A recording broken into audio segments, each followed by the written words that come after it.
Colony பெண் and ரொம்ப ஈவெண்ட்ல பயங்கரமான இன்ட்ரெஸ்ட். நான் பொண்ணு எல்லாம் பாட்டுவேன். சின்ன குழந்தைங்க லீவ் விடுறாங்கன்னா நான் தான் வரும் இல்லையா. ஸோ அந்த மாதிரி பயங்கரமான ஒரு பாசிட்டிவான ஒரு பொண்ணு அண்ட் பயங்கர சந்தோஷமான ஒரு பொண்ணு. அந்த பொண்ணு வரல அப்படிங்கிறது சீரியஸ்லி ஒரு சின்ன வருத்தம் தான். ஆனா அது அப்படி இல்லை. இனி நம்ம பெரிய ஈவெண்ட் பிளான் பண்ணலாம். ஓகே ஒண்ணு சூப்பரா பண்ணிட்டோம் இல்லையா, சக்சஸ் பண்ணிட்டோம் இல்லையா.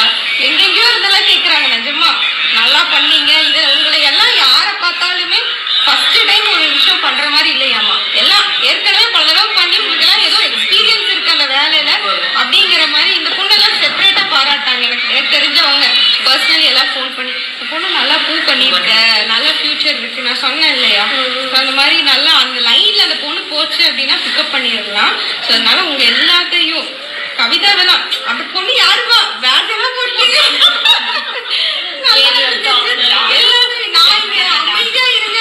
முன்னாடி கவிதை கொஞ்சம் அமைதி காக்கவும் நல்லா இருந்துச்சு. அதாவது ஆக்சுவலி அந்த ஈவெண்ட் எப்படி அப்படிங்கறத வந்து அந்த ஃபார்மேட் அப்படியே கொண்டு போனீங்க. வேலைகள் அதே ரிசப்ஷன் டேபிள் எல்லாம் ரொம்ப நல்லா நோட் பண்ணாங்க. வந்துட்டு அந்த கார்மல் இருக்காவா அவங்க அக்கா தங்கச்சி லாஸ்டா தான் வந்திருந்தாங்க.